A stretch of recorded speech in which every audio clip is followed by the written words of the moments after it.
Nā mai haere mai, ki tēnei goe a tātou mō reira, tēnā koutou, tēnā koutou katoa. I'd just like to welcome you here today, but we'll start this evening's proceedings with the karakia, sung by Rosanna, and then I'll extend my welcome a little bit further and then turn it over to you.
Thank you very much. Rosanna. Thank you very much, Rosanna. Warm welcome to you all, special warm welcome to mana whenua representatives here, Rangiwewehi, Aotearoa and Whanau. Wonderful to see all of you wonderful people here, distinguished guests in particular. Wonderful panel that we've got tonight. Here from the East Coast. Ngāti Raukawa, P.T. Watson, who we've known each other since we were about 14 or 15, so we go way back. And Eddie's very distinguished. She's on Ngāti Ururoa. She's also involved in and a number of other boards and organisations that she's involved in. It's got a very, very long history of working in cross-cultural areas and cross-cultural relations, particularly with treaty education and also decolonisation and various other matters that she's involved in. So a very, very warm welcome to you. The other wonderful fire that we have here is Tui Alu. They're both going to box my ears later on, but that's all right, I'm used to it.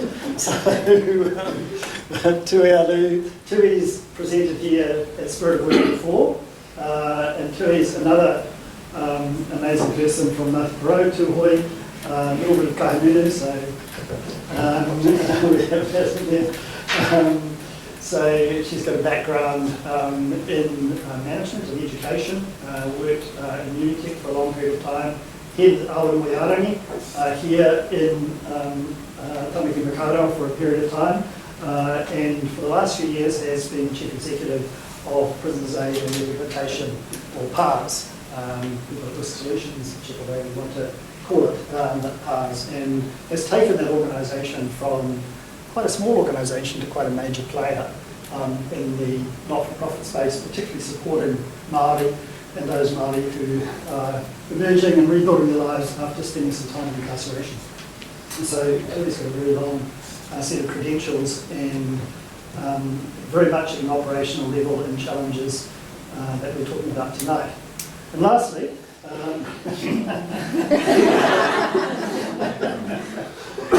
used to be my free it's just such a pleasure to give a warm welcome to my dear friend Ururoa Flavell. Ururoa and I go back to days when he was Chief Executive of Timpani, St Stephen's School down there, and then at Aotearoa, and then after that, of course, we know how he was very much involved in the formation of the Māori Party, and was the Minister of Māori Development for a period of time, and a range of things that we have today, such as Whanau, a whole range of other things were part of contributory brainchild that Te Reo contributed to. So many things that now we're taking for granted in terms of the way our society is working, Te Reo had a significant contribution to. So it's just such a delight to have him here to be speaking to us tonight. So very welcome. So very good. So, and welcome to all of you. The topic tonight is on institutional racism. Now, at Spirit of Work, as you know, we identify topics which we think embody a need for inputting spiritual as well as ethical principles in the workplace and in those areas that we work. And institutional racism has become a topic of focus over the last few months, particularly with what's been happening in Wānanga Tamariki, but certainly not only Wānanga Tamariki. Perhaps Wānanga Tamariki is one of the few institutions within Aotearoa New Zealand that has in fact owned up to it. The majority haven't. So we've had a situation where this has become quite significant. So institutional racism is a topic which is very much on our minds at the moment. And we want to look at not only what it is, and how do we know that we may be working for an organisation that has got certain racial attitudes which are inappropriate and are disadvantages to some. But we also want to talk a little bit about how do we recognise it and what can we do about it.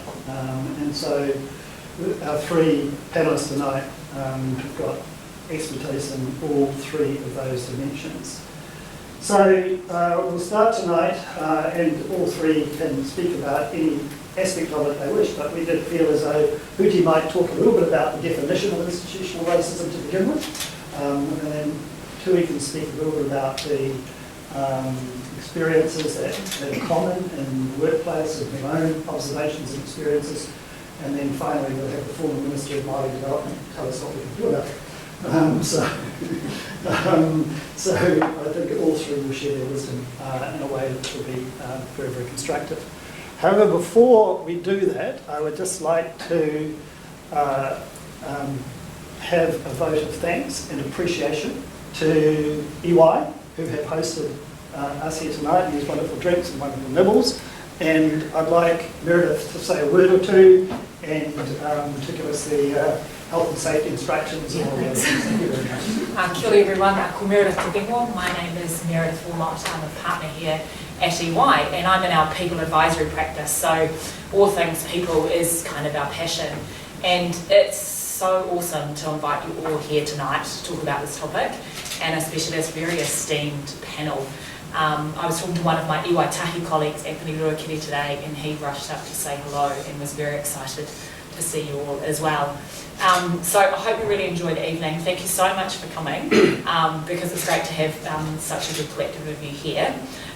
The less interesting commentary I need to make is that we're not expecting a fire, so if you do hear a fire alarm tonight, my colleagues and team are sitting at the back, and we will very ably escort you out the building, but I just wanted to make you aware of that. And also the same, if those of you have been to the bathroom, if you just head down, halfway down on the left is the toilets, and that's also where the fire escape is. But we don't expect any of that to happen, just in case. Thank you very much. Thank you, Meredith. Once again, very much appreciate what you are doing for us and hosting this. So, I'll turn over to Huti perhaps to talk a little bit about our definition of institutional racism. Kia ora, thanks Alan. Tēnā koutou e kuru mai nei tēnei pō, tēnā koe Alan, i tō tahi a mātou. Tēnā kia koutou e te rōpū tahi o EY, hariko ki te atu kia Anthony tēnei pō, koea e tino hoa. Nō reira kia koe hoki tiaki, tino hariko ki te atu kia koe hoki. O tira ke tatu katoa. Me aku hoa, kai kōrero nei, tēnā koe Te Ururoa, tēnā koe anō fire nei. Kia ora tātou.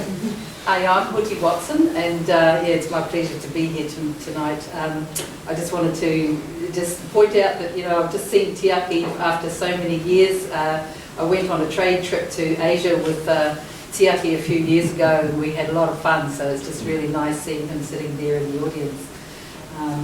But yeah, just really good to see you all, and I just thought I'd kind of use the analogy of COVID. You know, when the COVID virus broke out, the first thing scientists did was they scrambled to understand a bit about this thing, this virus. They also looked to the origins of it. Where did it come from? How did it happen? Okay? And I think that institutional racism is a bit like that. You know, we really do have to look to the roots of where this problem came from. We do have to understand it. We have to know everything that we can about it in order to address it.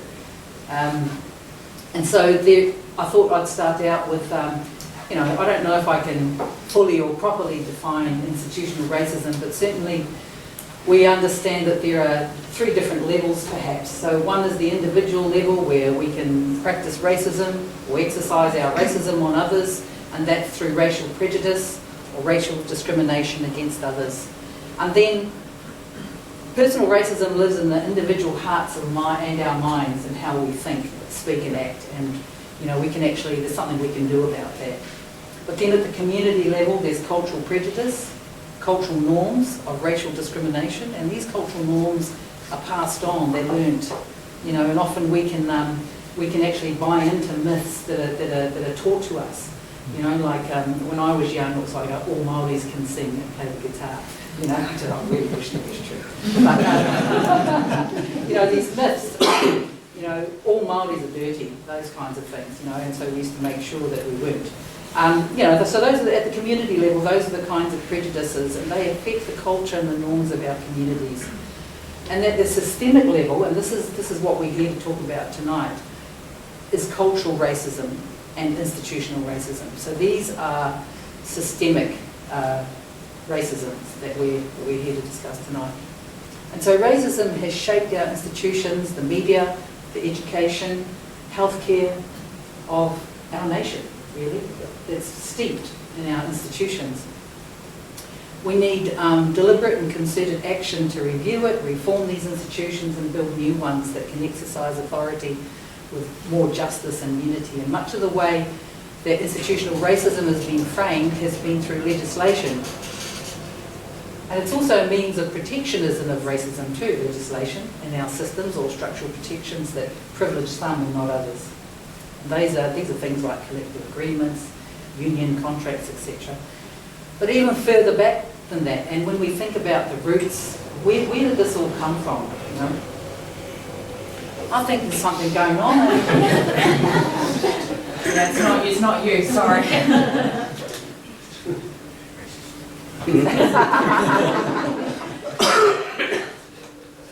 But we're thinking back to the roots, and you know, there are some religious interpretations that have influenced our thinking. You know? In the Bible it talks about, and I will give you unto all heathens for you to rule over. And Moses and Enoch beheld the residue of the people, which were the sons of Adam, and they were a mixture of all the seeds of Adam, save it was the seed of Cain. For the seed of Cain were black, and had not a place among them. And there are many such instances such as this that were taken and interpreted, and perhaps wrongly, to mean that there are 2 types of people, civilised and uncivilised, and that white was what was seen as what was good and what was right and what was pure, and black was the opposite of that. I'm not going to go into the whole discussion about the papal bulls that were issued by the Catholic Church and the doctrine of discovery that gave Europeans the rights and powers to go into other countries and colonise them. But essentially from that period and that time, this notion was born of these 2 groups of people, the civilised and the uncivilised. The uncivilised were seen as heathens, and the European cultures were seen as being the civilised cultures. And so these ideas underpin and contribute a lot to the current thinking that we have here, and you can see it. You know, even on the social media today, you'll hear people talk about how Māori were cannibals back then, and how grateful we should be for the coming of the British and the colonisers.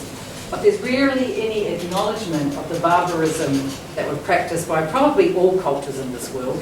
I think there's very few cultures, their origins, who weren't cannibals in some way, shape or form at some period of time.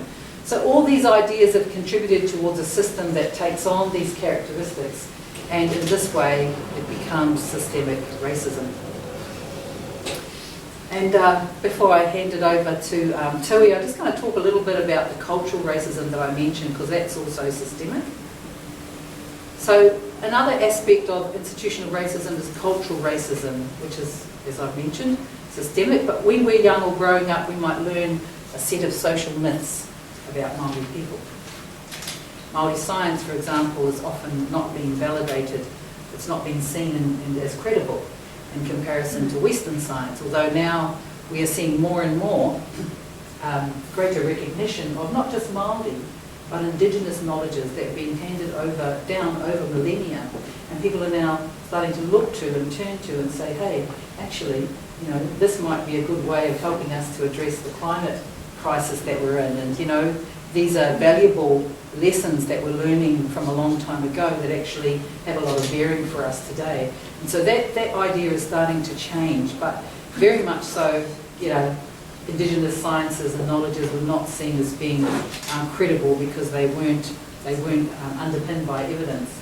But when you think about, you know, how these sciences have been developed and that they're through observation over millennia, you think then how more credible could they possibly be, because they're based on fact. But anyway, so this story gets repeated and reinforced through many parts of our lives. And even us, you know, Māori, we buy into these myths too ourselves. We learn it through our families, through schooling, through the media, but it's not a correct or balanced story.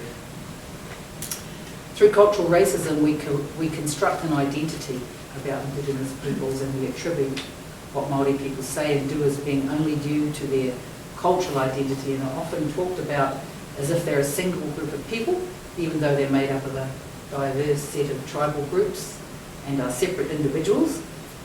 The culture is then often devalued, seen as being different, judged for not conforming to mainstream culture and values, and usually described as a problem. You only have to look back through, you know, many of our government documents to see this theory, perhaps even today. So we're left with a negative story associated with being black or non-white, compared with a positive story associated with being white. And this is being experienced across the world. But on a global scale at the moment, as you know, the landscape's changed. There's a real sense of hope, a groundswell of desire to shift the way that we've seen ourselves as humanity behave and perceive each other. And you look at George Floyd, Black Lives Matter, etc., all those sorts of movements. Unfortunately, we're stuck in this pattern of reacting to injustice through protests. It highlights the problem. It's good. We need to have that. We need to understand what's happening at the grassroots, but actually, apart from the educational efforts that we might make as organisations or as individuals, there seems to be no real solution. We need to get to a point where humanity and its leadership agrees that there is no ethnic or cultural grouping that is superior to another.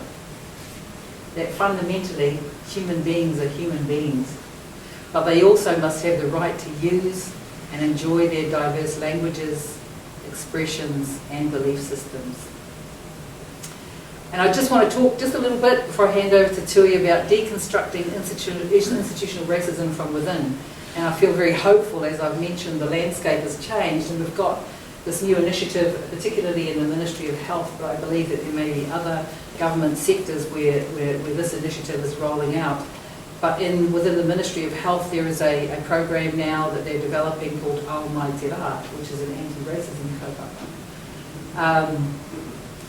And they want to gain practical insights from the sector, and they're going to do some research, look at the international literature, and actually start to put this on the table and start talking about it. So I feel very hopeful for the future that this is going to be able to be discussed, and they're talking about a maturity model, and I'm really curious as to what this idea of the maturity model is, and I think it's about being able to come to the table, to sit together, to kōrero to each other in a calm and you know, concise manner, but you know, talk about the facts, because I think, you know, I don't know if you'll kind of agree with some of the ideas that I've talked about tonight, but for me, you know, these are discussions that we've had many times in our, on our marae, among our whānau, among our hapu, and it's of great concern to us that institutional racism is continuing to, not allow a particular part of the population to be who they are, to be human, to be able to express themselves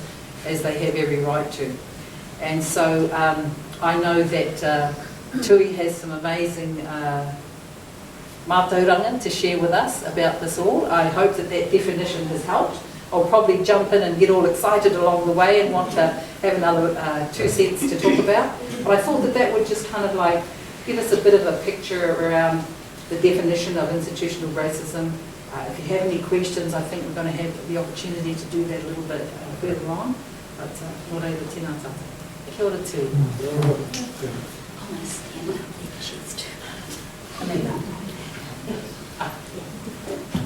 Te aku rangatira, tēnā koutou katoa. Te hui mai nei, I roto I tēnei whare, tēnā koutou katoa. Tēnā koutou e pānei o tātou kaupapa mō tēnei pō, te kaupapa o te institution, o te kaikiri. Ai, te kaikiri. Tiaki rangi Māori e, kei te hare te kua ki a korua, tēnei te mihi atu ki a korua mō tō mahi rangatira. Nō reira, tēnā tātou katoa. Okay, I've changed my tact. So, I need to take you on a little bit of a journey in order to arrive at kaikiri, what I call kaikiri, racism. So, in 1999, and cut me when you're ready, just do this and I'll sit down. So, in 1999, my father, the late Te Ahi Kaiata Ture, stamped his toko on the ground in a tertiary institution at a Runanga advisory meeting and said to the CEO at the time of this institution, I will be your inspirational pillar, your inspirational pauwhakahiwa, and I will bring to fruition my moimoia and wawata for a marae here at this institution. So, unbeknown to me on that day, my father sealed my fate and the fate of my whānau to that institution. When my father passed in 2003, and I was working for this institution in 2000, I went there to work alongside this most amazing wahine toa from Tauranga Moana who had married a Ngāti whātua man, and I went and worked alongside this amazing woman.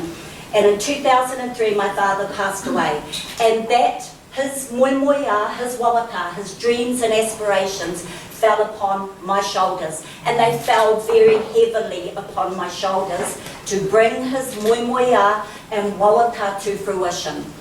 During that time, 2003 to 2009, when the marae at this institution opened, 3 times I asked my mother, please release me from this burden, from this shackle, it's too taumaha, I can't carry it any longer. The first time I went to her, she said no. Okay, carried on with my mahi.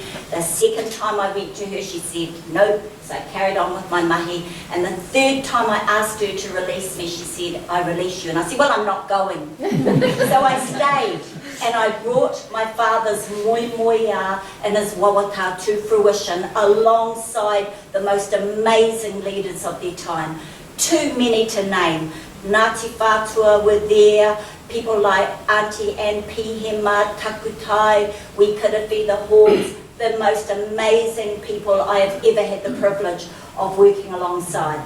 So, come 2009, I have already decided to move on from this institution. I've done my job, kutau, it's done. Time to move on and let someone else do it. I get shoulder tapped by Te Whare Wānanga o Aotearoa to go and set up their Tāmaki Makaurau campus. So I stay on the whenua of this nameless institution, and I set up Te Whare Wānanga o Aotearoa. But I'm still in an advisory capacity as an advisor chairing the runanga of this nameless institution. And then I move on to another job. So 21 years on behalf of my whānau, on behalf of my late father, I'm committed to this institution. I chair the runanga. During the time in this institution, the Crown comes in, this establishes the board, the institution's in financial, a bad state of affairs, failed downturn in enrolments, te mea, an advisory, a Crown-appointed board is set up. I'm one of those Crown-appointed advisors to this institution.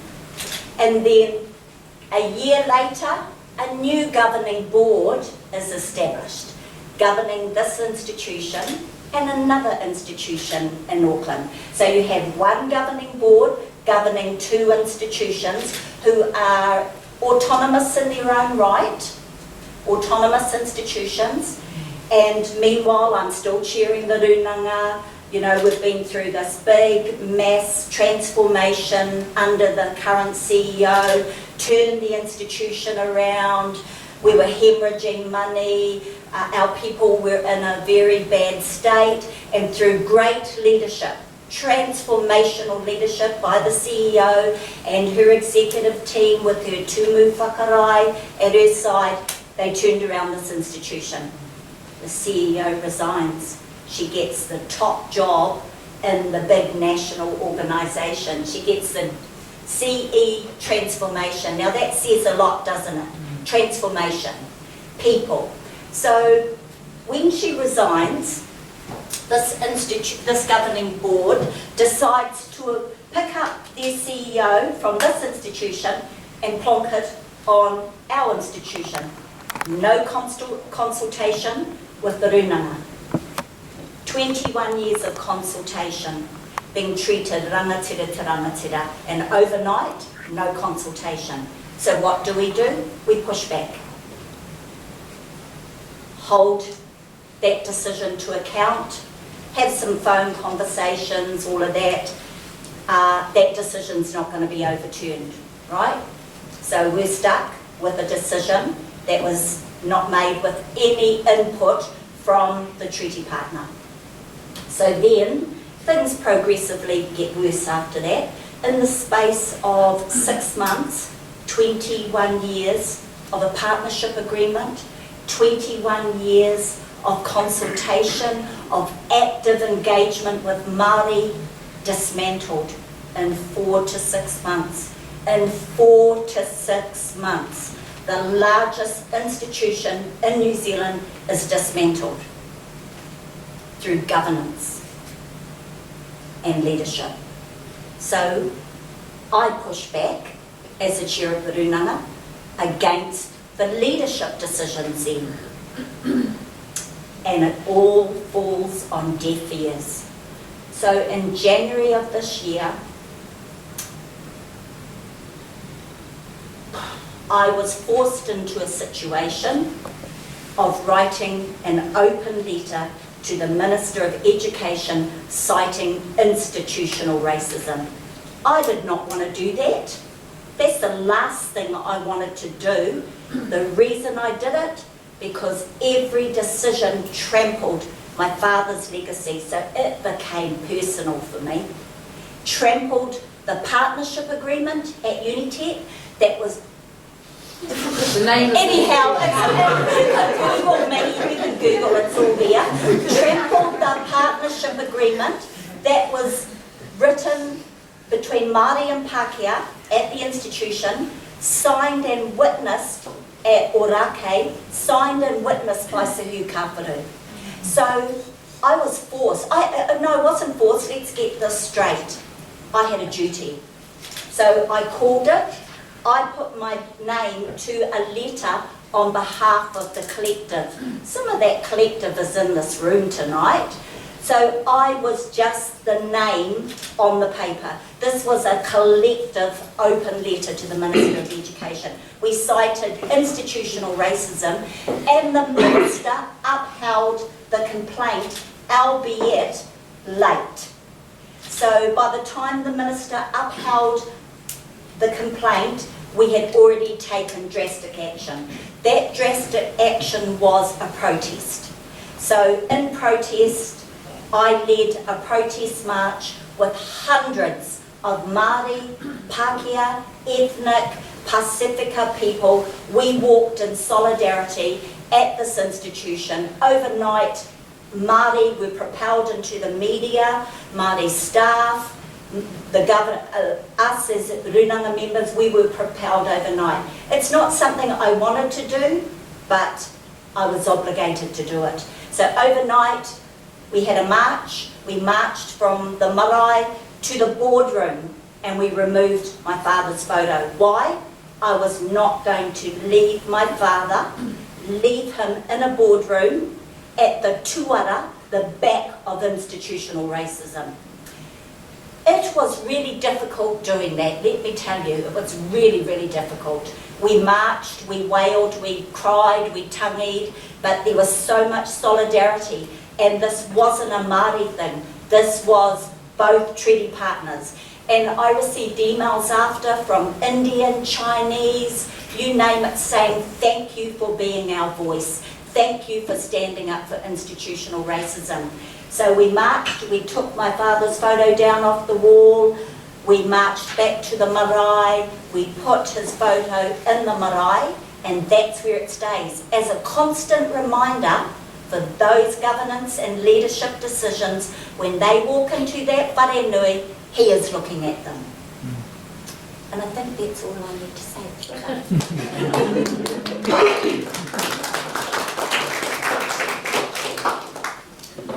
Kia ora tātou katoa, tākoe tautukunga nui, kia koe te Māori, te Treaty.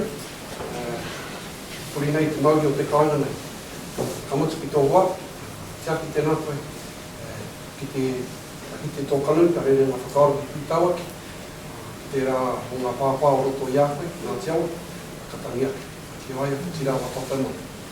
Pai ki te ki wai o rātou ki oki, ki tēnei te grau e kōrero i ake, a rātou ki rātou. Engari ko tā rātou waihotanga mai, kei Wānanga nui tonu i a tātou i tēnei rā. Pera, koutua i te pō, e moi, tātou e hui nei tēnei rā, tēnā koutou.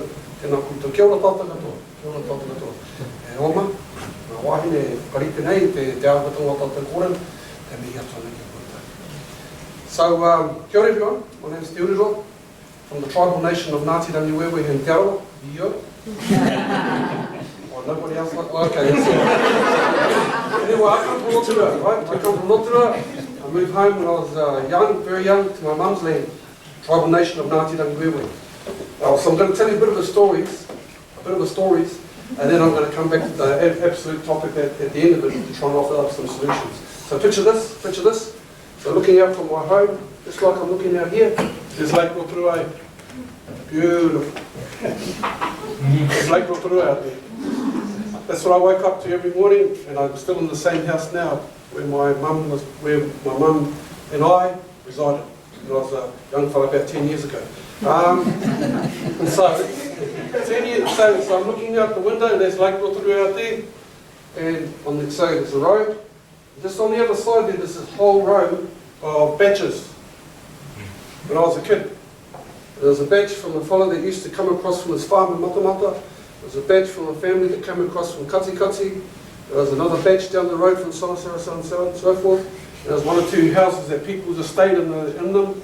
And straight across the way, I could see straight across to Makoia Island, if you've ever been to Rotorua. If you haven't, shame on you. Anyway, looking across to Makoia Island, right? And all those people there were Pākehā.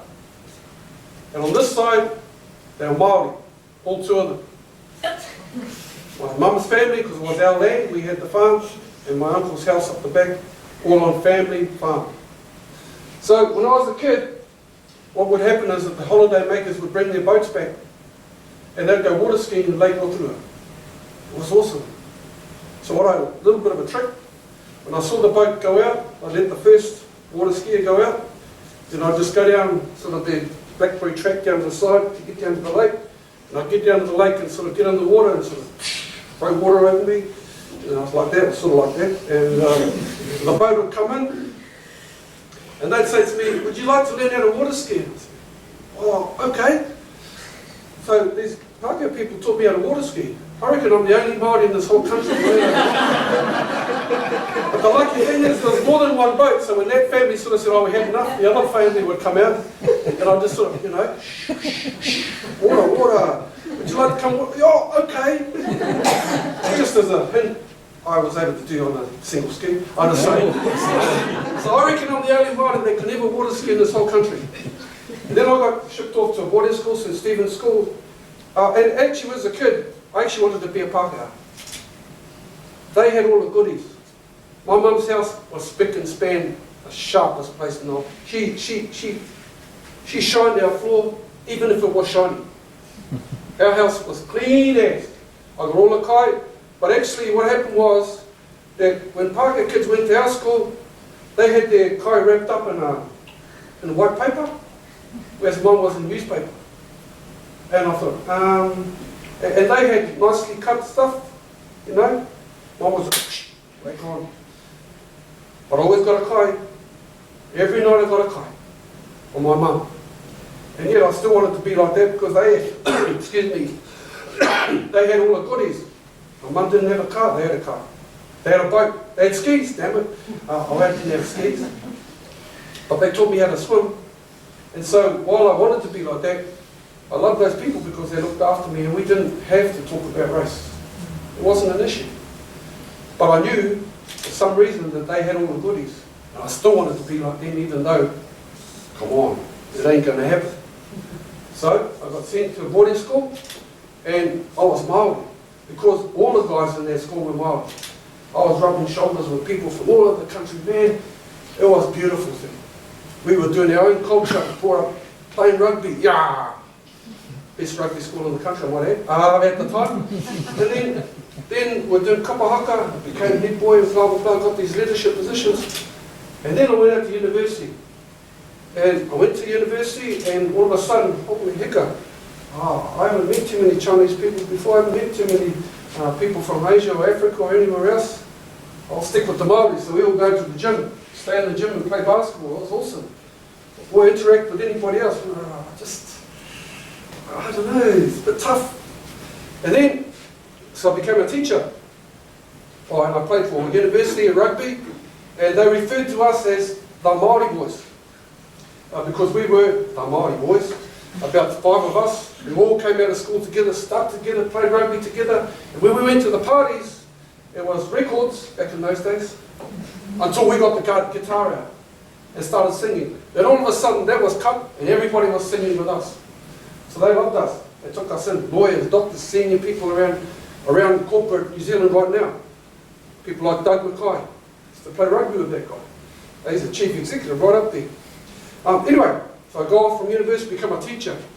And then all of a sudden I realised, hold on, I'm a teacher of Māori language. There used to be a thing called School C. Chucky's old enough, you'll remember. The School C went like this. For New Zealand, in all subjects, there was what was called a bell curve. You should all know about bell curves. And in New Zealand education sector, half of New Zealand, no matter how good you or bad you were, would fail. That was the premise of the bell curve. And even in Māori language, the bell curve was exactly like that. So no matter how good you were at your language, half would fail. And I thought, there's something not quite right here. And then it was, if you were in Latin, that bell curve sort of favoured you and more people actually went through. But if you were in the Māori subject, less of you actually still got through even against that bell curve. And I'm thinking to myself, I'm a school teacher, there's something seriously blinking wrong with this stuff. So I got amongst a number of protest movements. I know you wouldn't sort of recognise it now, it's fairly civil in a way. But back in the day, I was a rebel rouser. It was awesome. And then all of a sudden, fast forward, end up teaching, blah, blah, blah. And then seabed enforcement comes along. I had been involved with politics and I'm thinking to myself, now hold on, there's something like treaty and stuff here, but hold on, let me just think this through. Māori have rights over the foreshore and seabed. The government says, no, you don't have rights, and you can't go to court to prove those rights. And all of that foreshore and seabed that you say is yours is now New Zealand's. And I'm thinking, what's up with that? Anybody in this country surely has the right to go to court when there's something up that's an injustice. Surely that's fair. Which is why I became involved in politics. I didn't want to be a politician, but that's the end of how I got into the Māori Party. And so when we were in the Māori Party, it was beautiful because we could be free to be Māori. We could speak our language. Problem, because in Parliament, even though Māori is an official language of this country, you had to wait every 10 seconds for the person to translate it, and then everybody gets brassed off because it took so long that we finally tipped it over that you have an earphone and you could get it translated simultaneously. But the value of Māori language was zip. And then it brought me to the realisation when I was in Parliament, man, if there's one place about institutional racism, it's the government, the Parliament of this land. Straight up. So how is it possible? How is it possible that in order to get, and there's only 7 Māori seats in this country, did you know that? 7. Based on, actually if every Māori was on the Māori roll, we'd have 12. 12 seats in the Parliament, which is not much in the sense of about 121 from memory. So we got 7, and even still everybody gets worried about us. So we've got 7, and I'm thinking to myself, in law, those 7 seats can be taken away by a 50% majority. 50%. For any other seat, 75%. Now, I'm thinking to myself again, there's something seriously flawed about our laws that people know it, people in this country know it, but no one is prepared to do anything about it. And then I go on to local body elections and find, hello, you can overturn the desire of a council democratically voted for. All you need is 5% of the voters to be able to say no, no matter what the outcome of the decision is to have Māori boards. That can be tipped over by 5% of people, up until just recently. So the point I'm making is that at the very heart of New Zealand society, in terms of Parliament, there is the hub of institutional racism. Why? Because they make and break, no, they just make, they make laws, and they adapt laws, and they change laws to suit themselves to get back into Parliament in order to regain power.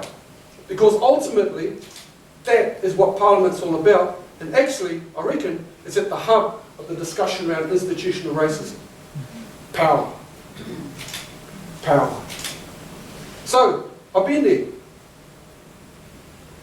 Got booted out, but anyway, I've been there. So I know it. So I'll give you a simple issue, right? So, I know, I heard about, if you've any done the history about New Zealand, you'll know there's a person called Te Koti Rikiga, Te Koti. And back in our history, he was said to be a rebel, an activist. In fact, he was locked up without charges, and some of his people were shot in Te Ururoa. That's a part of history. So when I was a minister, family up there said, can you please get a pardon for Ruakina? And I said, I'll do my best. We managed to get it, a pardon for Ruakina. First time ever that a Māori patriarch was given a pardon for his part in New Zealand history. But I know that I would never have got it over the line if the Prime Minister at the time had said, no way. We were 2 members of Parliament against 50-something or other, and in Parliament, this is how it rolls.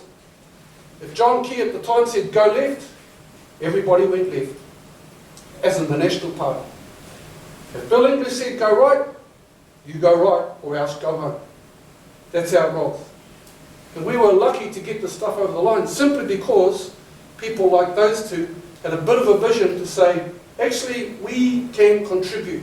Māori can contribute to this society, and they did brave things, like every Waitangi Day, when the first time it happened, John Key said, after Peter Sharple said to him, Bro, sort of say like that. John Bro, can we put the Waitangi flag up on beside the New Zealand flag on the Auckland Harbour Bridge at Waitangi Day? Joel Key said, yeah, don't see why not. All the reporters said it's going to cause a fuss. I said, oh, yeah, sure. Probably will for about 10 days and then nobody worried about it after that. Sure enough, no big deal now. Even on councils. Tino rangatira tanga whai, everybody goes, shock, ah! But actually, nothing happened. Just recognition of us as a people in this country. It's a real good. Well, not quite, eh? Not quite. Because clearly, institutional racism is still around us.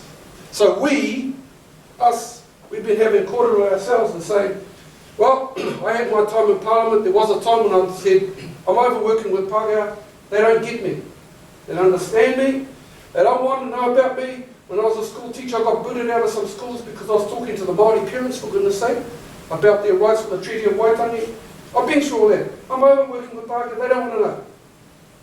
20, 30 years on now, actually, I reckon there's some who want to talk. I reckon there's people who want to talk, like you. They're happy to sit down and have a discussion about actually what does Aotearoa tanga look like? Not New Zealand tanga, Aotearoa tanga. Back in the day, 15, 20 years ago, Ngāti Mohi stood up in front of the whole wide world in the rugby test and sang, "Hey ho," newspapers, killed her off, slammed her, how dare you, sing the national anthem only in Māori. Now, hey ho, everybody's in it. Hey, so our country's moved forward, but we've still got to look back to some of those lessons and learn from them, and most importantly, do something about it. And doing something about it is what we're here for tonight. Is we've got to talk about these things and openly and not get too head up about it, because it happened. Acknowledge that some of this stuff happened, because we've got some serious stuff to face up to. When you drive south to Hamilton, on the left-hand side, you'll see a place called Rangiwewehi. We used to, when that motorway wasn't there, if you went on the old road, you went past Rangiwewehi, you wouldn't know that, you wouldn't even know it's there. Now, you come back, it goes around it. Rangiwewehi was a past site where hundreds of Māori lost their lives in battles against the Crown. And the funny thing is, you go to Tauranga, down Cameron Road, straight down the middle of a past site. You go to Te Rama in Tauranga, straight down the middle of a past site.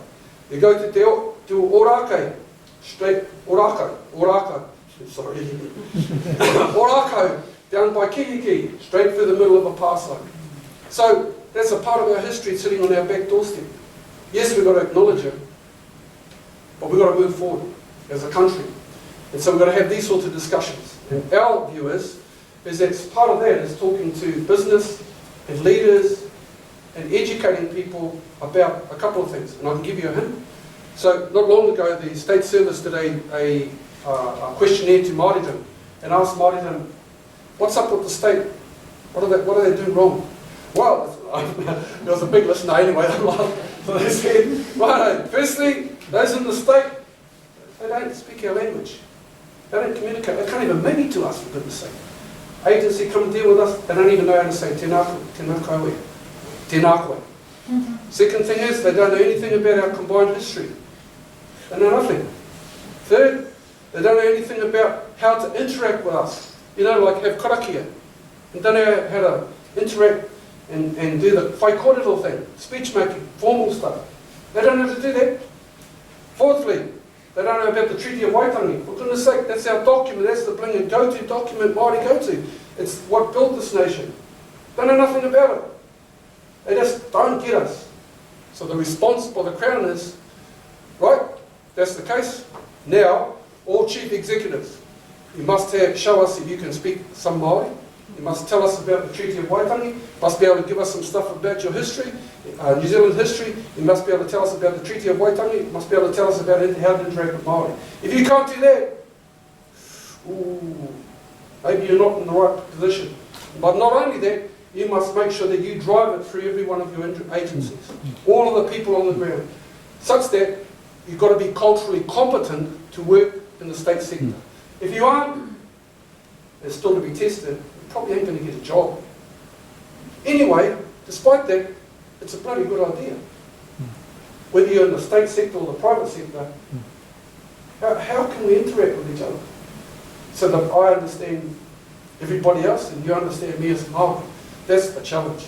And we reckon we've got to educate each other on that.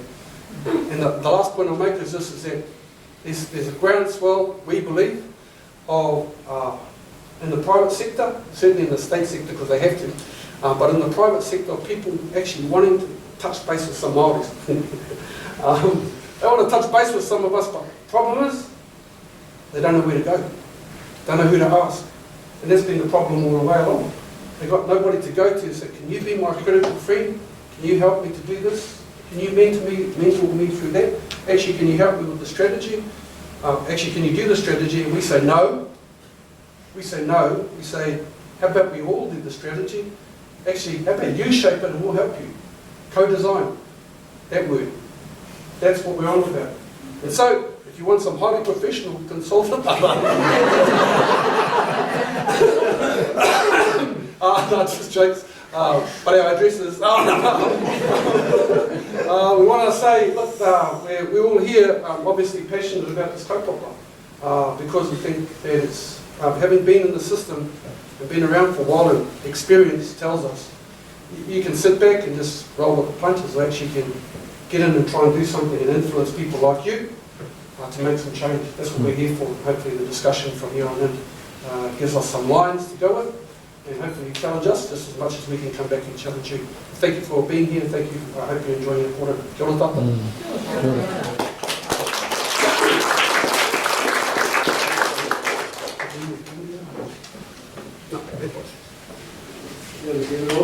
What was that? I'm still a radical. Thanks very much for that, all three of you. I think there's a few things, despite the humour, there's some very serious messages here, and there's some very, very significant personal pain and personal grief that many people have gone through and are still going through in our nation as a result of the kinds of things that we're talking about. And so it's a very, very serious issue. It's something which touches us all, even though we don't necessarily, many of us are ignorant of it a lot of the time. And I think the stories which all three of you shared at a personal level, I think are very, very significant.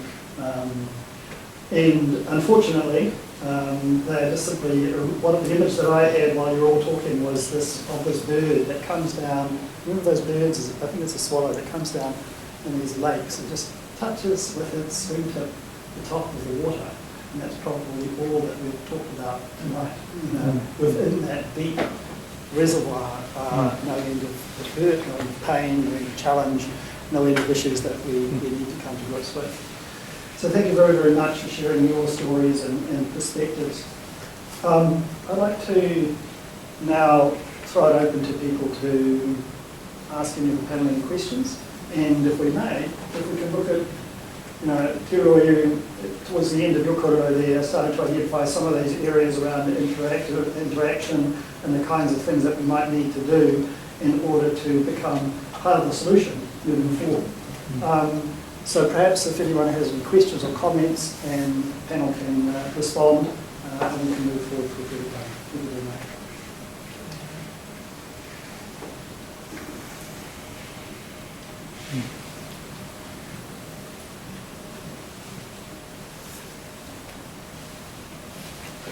Yeah, thank you all so much. That was, that really touched me, all of them. I have a co-worker at work, and she's Māori. She went to Korean school. She fully lives to our Māori, and I want to know how to engage with her and to sort of, I guess like grow like with her and allow the space to grow for her. But I'm sort of not sure how to do that, and I think maybe it's because the institution in which I'm working in isn't founded on any sort of tikanga, but I'm wondering how to, because I guess we all kind of have someone in our lives that we want to uplift in that way. What are some first steps maybe that can be taken to change those systems for the individual? I'll just say one thing in the words of this wise sage by the name of Alan Wilcox, who said tonight that until non-Indigenous begin to champion these issues of racism, institutional racism, community and individual racism, then we're not going to see the kind of change that we want. And let's face it, you know, what the change that we want to see is a peaceful society. And Māori have a very deep, ingrained sense of injustice, you know. So this really, I mean, you know, Judith talked earlier about the principle being one of power. There's also a principle of justice here, where justice has not yet been seen to be served, and that it needs to be served. Until such time that that happens, then really it's not going to be that peaceful a journey for us as a nation. And so the first step, as I mentioned earlier, you know, when the scientists wanted to learn about COVID, we went back to the origin of what happened, understood that, began to unpack that. And so this is what we need to do with institutional racism. We need to understand its origins. We need to understand how it actually works in our, not just our workplace, but perhaps other settings. And I was just also mentioned to Ellen tonight, you know, one of the exercises we used to do in our treaty training of the past was we'd put this big long butcher paper on the wall, on the floor, and we would put 1769 when Abel Tasman first came, and then we'd have different decades leading up to the present, and then we would shuffle and give out these cards, and on these cards were little copies of the legislation that was enacted to oppress Māori, to remove the land. There are 100 different ways, if not more, even now, to remove land from Māori. You know, and so that is probably the biggest hurt that there is, the biggest injustice that there is, was the confiscation of land from Māori and the various other nefarious ways of taking it from them. And so, and of course the treaty is a document that points us towards this and, you know, guaranteed us our rights under the treaty to be able to maintain the land, our forest, fisheries and all those other taonga, you know, which we may wish to continue to possess, and but actually it wasn't honoured. And so, you know, if you think about a contract that you might enter into with someone, it's a contract, it's a legal contract, you've both signed it, and that person doesn't honour that contract, right? And so, what recourse do you have? So you go to court. You say, right, that guy, we entered into a contract and agreement. He didn't honour it, and the court says to you, well, I'm sorry, but there's no law written into legislation, so you can't come here. And so even when there is something set up like the Waitangi Tribunal in 1975, the Treaty of Waitangi Act. Still, there is an international law called contra preferentum, known as the right of colour, which means that if there are two different treaties and the one is in the native language, then the right of colour means that the native version should take precedence over the other one, right? But in New Zealand, you're not allowed to do that. Under the Treaty of Waitangi Act, both have the same weight, equal weight. Well, you might think that's fair. Well, is it? Is it really? And so in New Zealand, other countries, the right of colour can be used in the court of law, but other countries can, but not in New Zealand. And so is that fair? So there's all these things that are still happening even today to Māori. You think of the treaty processes they have to go through, and then the settlements. When you think that, someone whose financial institution failed in the South Island, and he was bailed out to the tune of, I don't know, it was $1 billion or more dollars, but it was certainly more. He was bailed out by the government more, and the total cost was more than all of the treaty settlements put together. Is that fair? Is that just? And so these are the things, your lovely Māori friend that you're working with, how has that affected her? Does it affect her? What relationship does she have with all of that going on in the background? So I think, being a champion, the way forward to me, yes, is being a champion, becoming educated, learning about that stuff. I love nothing more than to meet up with, other Pākehā and people of other ethnicities who are onto it and they know, and you can have a conversation about these things, and I think, wow.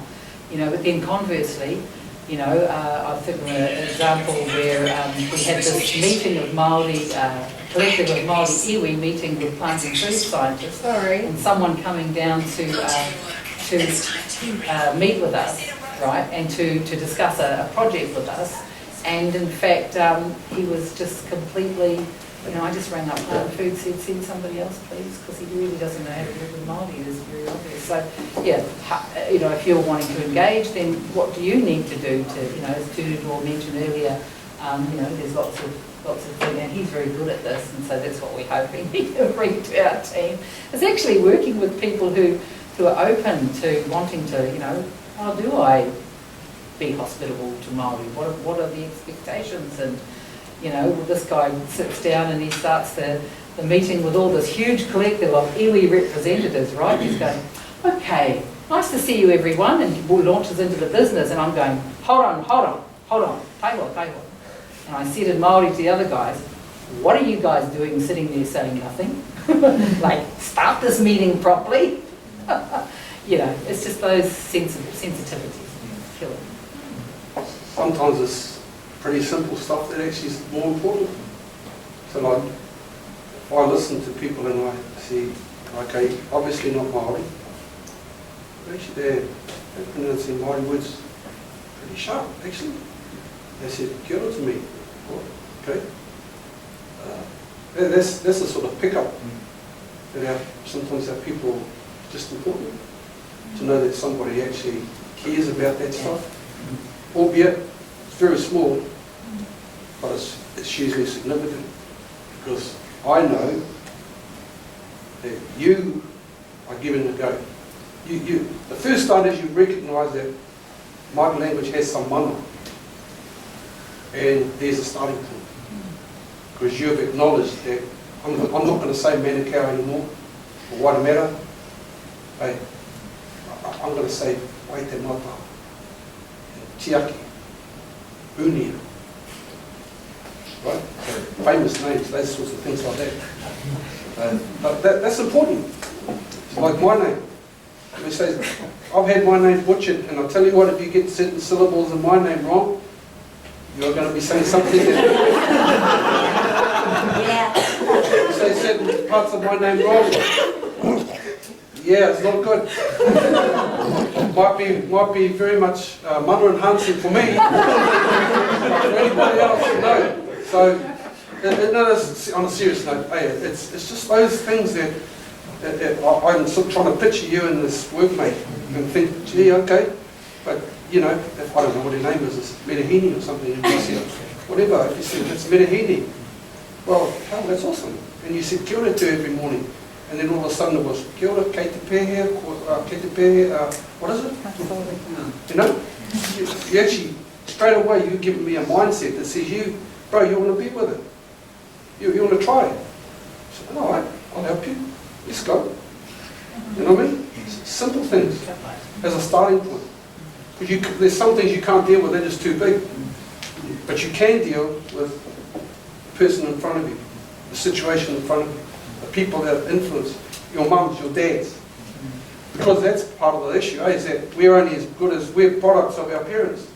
When I was in the South, quick thing, when I was in the South Island, I went down there back in the 70s, and every child that I taught said Kaikoura for Kaikoura.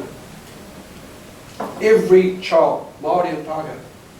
Because their parents said Kaikoura, and their grandparents said Kaikoura, and I know that the kids of those kids that I was teaching also pushed Kaikoura, because that's all they heard. It just goes on and on and on. But you can change it. You can be a change agent by actually highlighting some of those issues, not just for yourself, but actually for our society, colleagues. Yeah.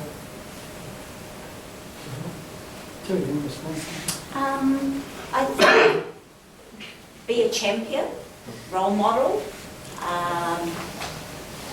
When you talked about this young Māori woman workmate, it reminded me of my whānau daughter is in a work situation. She's just started, and she's been confronted with institutional racism daily. So I can mark my word, at 3 o'clock my phone will ring because she needs to debrief with me. And it's a form of microaggression that's actually happening to her.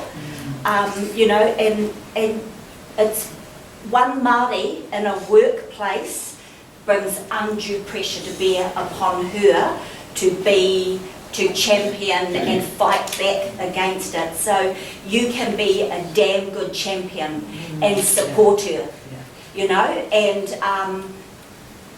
build that relationship by supporting and naming it and framing it. You know, I'm very clear that if institutional, any sort of racism is happening, no matter whether it's microaggression or full frontal kaikiri, name it, frame it, and call it out. And yeah, you've got to be brave and bold and courageous to do that, but if you don't, you're actually, you're perpetuating it. So yeah, name it, frame it, but role model, champion. Some of you will have remembered that saying from that Catholic priest that was in the Second World War in Germany, and he said, you know, firstly they came for the Jews, but I did nothing because I was not a Jew. And then they came for the Poles, but I did nothing because I was not a Pole. And he goes through it, and finally they came for the Catholics, and it's too late, there was no one else to help them. So it's that sense of injustice anywhere that we need to look at. Any other comments or any other? I just have a question. What are your thoughts on the use of Māori words in business communication, such as email signatures and like ngā mihi at the end of emails? Do you see it as progress, or do you have any reservations about it? I'll support it. Support it. Anything that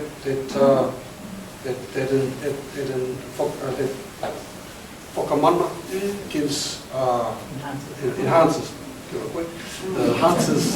the development of Aotearoa tangata is good for us. But the thing is that companies now, in a sense, I'm finding it anyway, I've been at Wānanga Aotearoa, been with all these Māoris, and now I'm back out here in the world and trying to work in this space and sort of saying, you know, people who want to do right by this stuff, but they want to go too quickly. So I'll give you an example. This company, quite a well-known company, big company, starts with, They said, got in touch with the guy who said to me, bro, they want to have a brand line, catch line, and it should sound like this. This is their catch line. So I went, okay, half an hour, bang, bang, bang, bang, got about 5 alternatives. And he come back and said, well, they wanted a little bit closer to the mark. Okay, give them another set. And I gave them 5 alternatives, and then they looked at it and said, I'll have that one.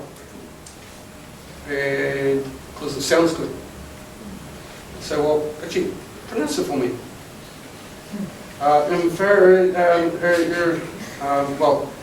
if you're going to have a catch line, surely you get something and think about that catch line to be able to pronounce it. First of all, you're just doing whatever we've done year in, year out. Capture Mātauranga Māori and bastardise it. So, if you want to do this, I've got a very good consultant that I can do. So I had to tell him, no, we're giving you Mātauranga. And seriously, if you want it, then go on the journey. Don't just pick it up and say it's good for us now. You learn about this, all the stuff that leads up to this Mātauranga Māori. What does it mean in its real sense? I use the word pā. Pā. And most of you probably don't know that word, but pā means was for the environment or something like that, or something, yeah. And so if you said pā, it's a fortified village. Well, in this catch line, and it's about a sort of a building company, you'd say pā building doesn't hit it. But actually, when you think Māori, pā is the whole shooting match. It's everything that's there amongst you, about building sites, the whole shooting match. So I had to tell her about this. It took her ages. Fix up her pronunciation and say, look, you've got to take this as a journey. If this is going to be your catchphrase in front of your company, a big company, and how you view the world, then you better know the whole story. And that includes our history and all that sort of stuff, and you know, right to the end. So they finally got it. So the hope will be we go up and have a talk about that. So I think we're talking about the fact that if we're going to go on this journey, people got to be serious or no. No, we haven't got enough time to be mucking around with people who just say, Leo, can you just give me a treaty course? Well, of course we can give you a treaty course, but what is that going to do? It solves nothing.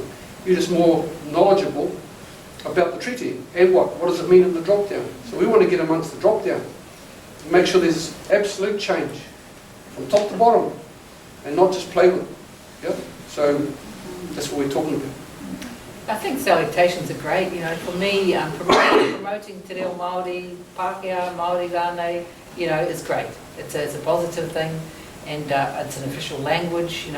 People should feel a sense of being able to use it, learn it, speak it. But there are some aspects of Māori culture that we will protect.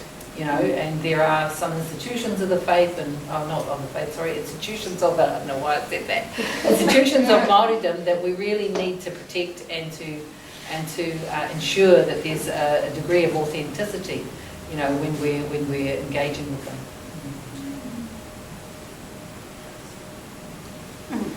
Oh, yeah, I tautoko the use of Te Reo Māori, normalising it in your organisation.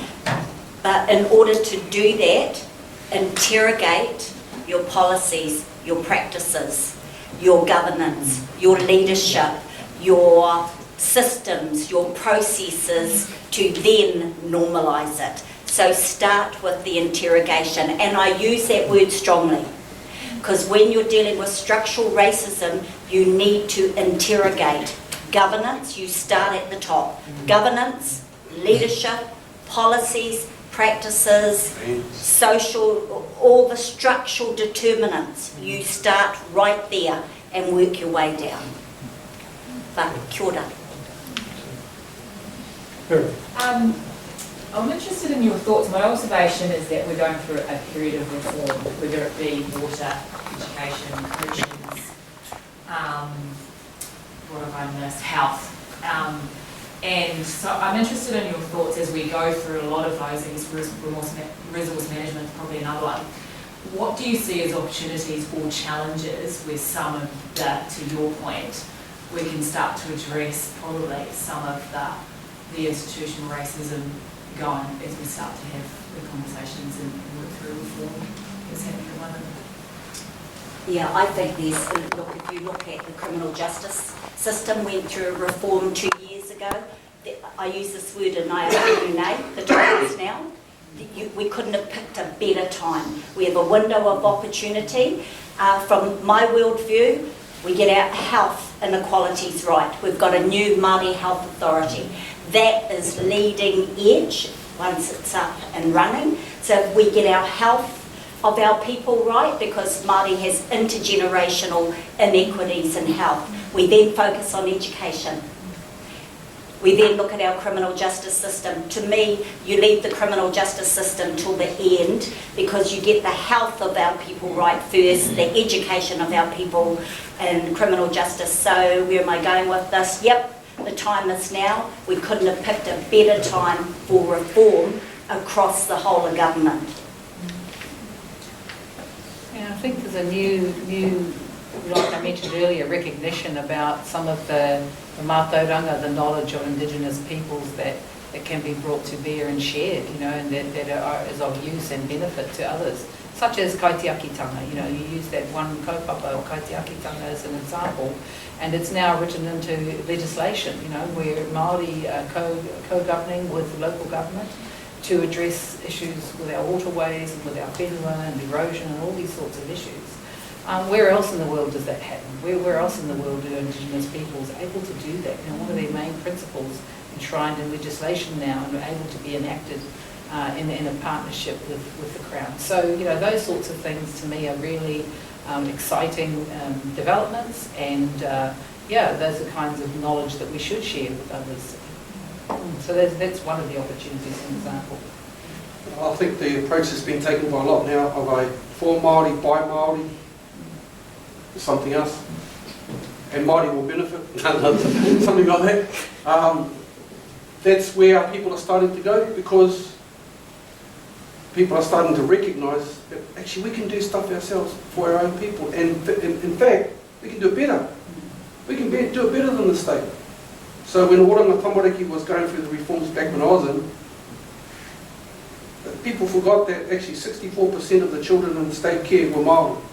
And yet we're still trying to reform it into a non-Māori framework. Now it's all come to pass.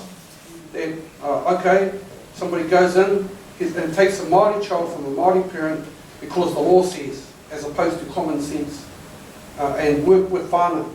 And the cop standing there with his arms closed and ready to pick the baby up. I mean, my God, and those, now, seriously?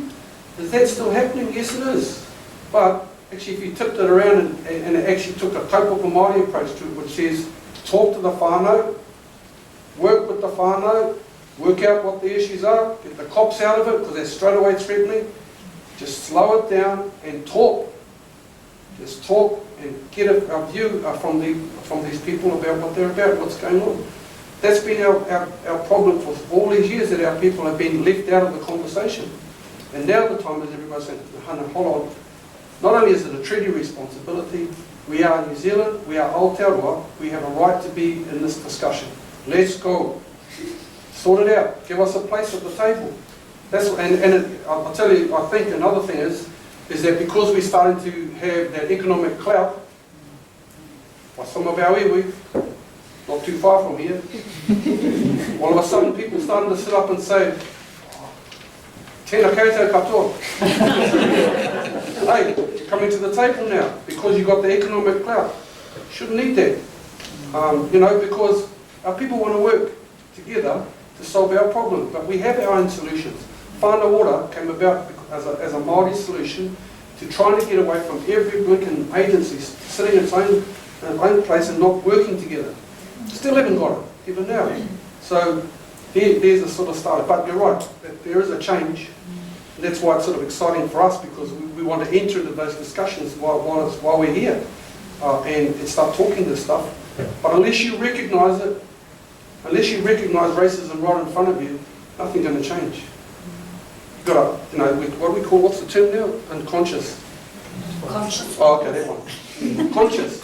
So there's that whole debate, is it unconscious or conscious? Yeah. And so, you've got to recognise it for what it is first and say, stop it, hold up, let's just pull us apart a bit, and then say, well, how can we solve this? And it must be with Māori. It's got to be. Or else, how can we ever be a part of that framework? I'm a little more cynical, not that I'm a panel member, I'm a little more cynical. Because my view is that we still haven't recognised the geopolitic of Māori society. And take, for example, Three Waters reform. There's a whole bunch of iwi who have never traditionally worked together and now required to be within these 4 or 5 different areas. And it was only about 2 weeks ago that Te Pukinga, in the education reform, came out with an instruction to its subsidiary board to consult with Māoris, to its subsidiary boards to consult with Māori, and to talk to iwi within their areas. Now, how long has education reform or tertiary education reform been going on? So there have been some issues around that. So I think I totally agree with the panel that there is a groundswell, there's a lot of receptivity, but it's almost counter-cyclical, and there's also a lot of residual institutional racism within the processes of government, as Te Reo said. Did I say that right, Mr. Flavell? But there's a lot of institutional racism still there, and so and it seems almost as though it's an add-on at times. So that's my rather cynical perspective of being involved in bits and pieces of it. I did want to add on just one quick point that I took about 3 trade delegations overseas, all Māori. I can say hand on heart, without any doubt, shadow of a doubt in my mind, that we were a hit with international people in China, Korea, Japan, and we went over as Māori. We were the X factor, and we were able to, absolutely, without any doubt. I came back and I told my government, the other colleagues in Parliament, we're missing something here. The Māori is the X factor that looks after Aotearoa. We go over there with our worldview, with our way of doing things. We don't cut to the chase. We talk to people we entertain them, we have a drink with them, we work with them, we talk about our worldview. It didn't go anywhere. So we have something huge to offer this country that is still untapped. And that's the disappointment, that people don't take it and understand that it's not about being separate. We are a part of Aotearoa. That is the X factor, certainly in the eyes of everybody else outside of Aotearoa. We've got to recognise it internally. Thank you. Mark, one more question? Kia ora, and ngā mihi, thank you very much. This is, so one question I guess for you would be, what are the metrics? You know, in business we like to have metrics and things to measure. How do we measure progress towards this? What are sort of some near-term sort of key metrics that we could look at to give us assurance that we're making progress? Medium, long-term, what would you prioritize as things we should like to see? Well, Mark is the Chief Finance Officer. we like to measure things.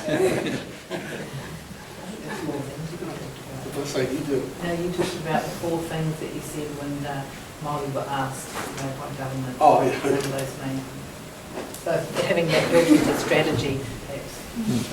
Yeah, I mean, the measure that the government is using, as I said before, are those four or five things that at least chief executives can engage in Māori. Okay. Simple tēnā koe, well actually probably a little bit more than that, but introduce yourself and interact at a basic level. Not trying to be fluent, don't need to do that. There's one. Number 2 is have an understanding about treaty responsibilities. Because so many people just don't understand about the treaty and never have been educated about it. Number 3 is that historical context, have an understanding of New Zealand history, but also our protocols. So as a test, how many people in the room, except for those Māoris, have been to Ona Marae? Hand up. Leave your hand up and put your hand down if you've ever been to a tangi. Oh, sorry, so they're up. If you've been to a tangi, leave it up. If you haven't been to a tangi on a marae, put it down. Yeah. So, what's the point of that? The point of the fact is that actually at a tangi on marae is ultimately where everything about te ao Māori is enacted. You see the whole shooting match. From kotahitanga to aroha to whakapono to manaakitanga to whanaungatanga, relationships, the whole bit. But so of that, there's 4 of you I think that have been to a tangi. That's where everything is at practice, the whole shooting match. So going to the marae could be like going to Waitangi and seeing it as a part of the history. Actually, a lot of the time, most New Zealanders don't know what's going on in their back doorstep out of marae when there's a hui on.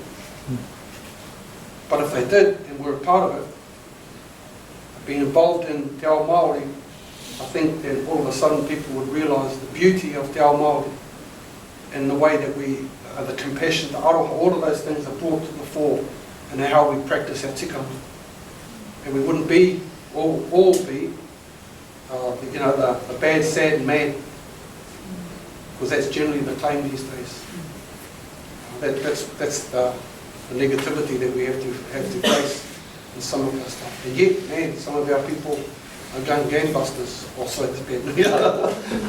I just want to say the bad, sad and the mad, it's really important to understand the history in terms of, imagine that there was a whare, it's a Māori whare, the whare nui, and the power of that whare, or the very foundation of the whare, is your language, is your education, is your health, is your way of life, And so through colonisation, every single one of those foundations of that whare were taken away, beaten away, all sorts of means to take those things. Land is one of those foundations. So they're all taken away. So that whare fell, it falls, it starts to decay. It's got no foundation anymore. And so what the Renaissance of the 70s, 80s, 90s and leading up to now has all been about is putting back the foundations of that whare. And of course we've experienced, people just often see things bad, sad and mad about Māori. It's like, you're top the worst health stats, the worst, corrections, so many Māori in jail and, all these terrible statistics. But they're a consequence of that whare, or the foundation of that whare being taken away. And so the justice part of it is, helping to put it back. You know, to actually put the foundation of that whare back so that whare can stand tall again, strong. Just in terms of the metrics, I'll give you one, mana orite. So mana orite is about equal, unexplanatory power, access to resources, access to participation. So as metrics, interrogate your governance. Do you have mana orite governing your organisation, your institution? Do you have 50% tangata whenua, 50% tangata tiriti? Go down to your executive leadership team. Do you have mana orite? Go down to your policies, your practices, your procedures. That's a metric, so I would recommend. Mana orite, equal, unexplanatory. We do not have to explain it. One last quick question, and then we'll draw this to a close. Okay. I think. As a New Zealander, what's the best way to interact? Like what you were just saying before, I think there's like a long history of being interacting with Maoris, and I feel like I've only been in the country for 6 years, and I don't feel like I know, like you were talking about before, who to contact, or is there people that you recommend that you reach out to, or what's the first step to get more engaged with Maoris? Enroll in a course. Te Wānanga o Aotearoa, te whare Wānanga o Awanui a Rangiwewehi. Enroll in a course. Yeah. And learn the history of the whenua, start engaging, you'll get a marae experience, so I would just recommend enroll in a course. Okay. Thank you very much. I think, we talked about metrics, but perhaps we should also reflect on, from a business term, more key performance indicators. And, we can see these. Te Reo mentioned them before, the singing of the Te Reo national anthem a few years ago, the individual was condemned. Now they're actually praised, and there's articles about her in Women's Magazine and all over the show. And then and we all sing it in Te Reo as well as in English. The flying of the flag, all sorts of things that are there right at the moment, which actually indicate us moving towards something different. And I think, from my point of view, I was once talking to the wise Māori gentleman from Takutai area, and we were talking about the regeneration of the native bush and how it had been cleared and pine trees had been planted and the whole landscape had been stripped. And the view was, well, don't worry about it, because the first thing that will happen is that there'll be slash and there'll be this dissipated landscape, but the next thing that will happen is that the gorse will grow, and that will look terrible as well. And then under the gorse will come the breaker, and then under the breaker will come the ponga, and then under the ponga will come manuka, the scrub will come up, and then that will have a basic canopy, and under that canopy will come the podocars. Come the Rewa, come the Kotara, come the Rimu, come the Kaikatea, come the Kauri if you're in north of Hamilton. And what will happen is that eventually, because the seeds have been in the landscape for millions of years, they cannot but come that way, and every other bit of flora has only been there for 200 odd years at the most. And so, for me, our identity in Aotearoa, New Zealand, is in the social landscape virtually the same. We are moving in that direction. And when we have a performance indicator like the newsreaders actually doing a pretty good job, apart from the guy that does the sports, speaking to Mail but giving it a go and doing a very, very good job, then it becomes normalised. And everybody's now engaged in that process. So I think those are sort of some performance indicators that we might look towards, and which indicate, I think, a very, very positive future for New Zealand. Thank you so much, the panel, for your kōrero, for your answers, for your humour, for your insights, for sharing your personal perspectives. And I know for those stories, Tui and others, are very, very personal to you, and they're very much the heart of your being. So thank you very, very much. much for sharing and for being able to convey that to us and to share that with us. I think that's very, very positive, and we have an insight into that. I think what we have done is just really touched on the tip of the iceberg, and underneath is this huge mountain that we have not even looked at, and something that we can in our own time, in our own space, and in our own organisations begin to address. But at least hopefully for some people it'll be a start, for others it'll be, their journey is way beyond that, for others it may be another stepping stone in that journey, but at least we are all on a pathway towards mana oriti, towards a situation where we do have that equality and we do have a sense of unity and a sense of oneness, that oneness and diversity that we're all aspiring towards. So I'd like you all to join me in thanking our panel tonight and for the wonderful job they've just done.